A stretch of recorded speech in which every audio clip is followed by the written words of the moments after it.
Like I said before, and I was talking about the segregation period. Like I said before, I don't make no speeches. I don't write nothing down. I don't rehearse nothing. And when I just talk off the top of my head. This is one of those moments I'm talking off the top of my head. Maybe babbling on, whatever. But this is how I'm feeling. I mean, uh, the people in this world, you know, are fashioned on sight what they hear. You know, if a person with a title tell you something, you receive it as gospel. You receive it as the unadulterated truth, whatever they're telling you or talking to you about. But you got to be able to recognize when somebody's putting a rule over your eyes. The saying say don't believe everything you read, man. Come on. That's almost maybe the fourth profound statement or phrase of words ever spoken. I mean, don't believe everything you read, don't believe everything you hear. And what you see ain't always what it appears to be to you. Your interpretation of a specific event is just that, your interpretation.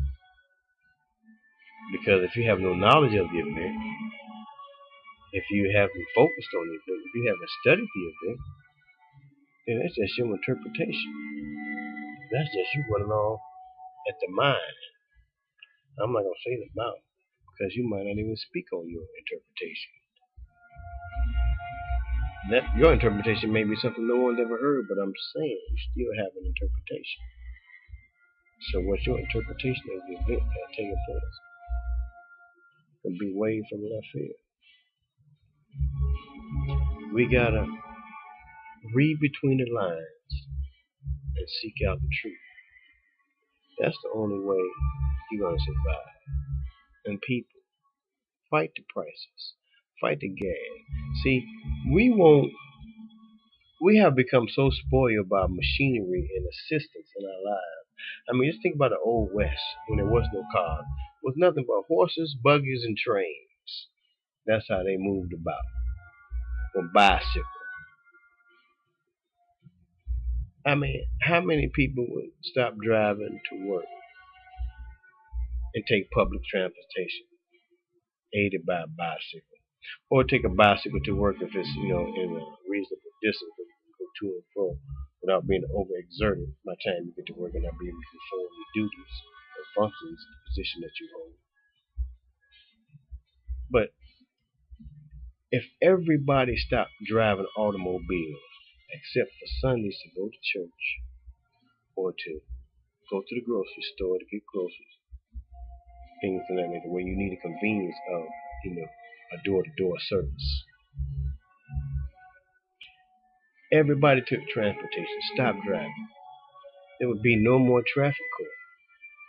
It may be bike court then because they'll find some way to, attach some fines and tickets and some way for you to appear in court to get that money, that $36 court cost. If 1 million people go to court 1 year, that's $36 million the state done just made just off, court appearances. So people, keep it real, okay?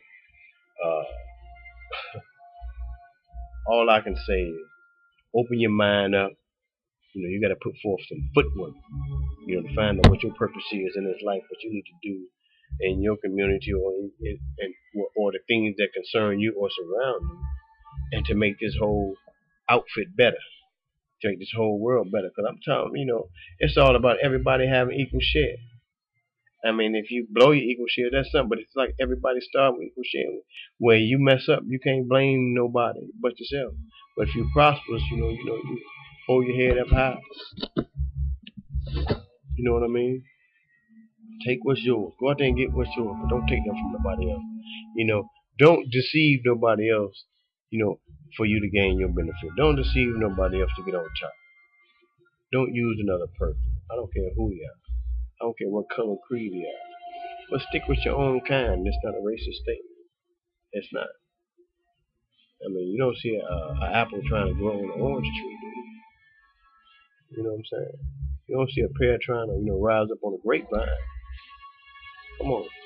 You don't see a grape trying to, sprout off a cherry tree. I mean, keep it real. Keep everything balanced. That's all you got to do. And at the same time, remember who you are and figure out what your purpose is to be here.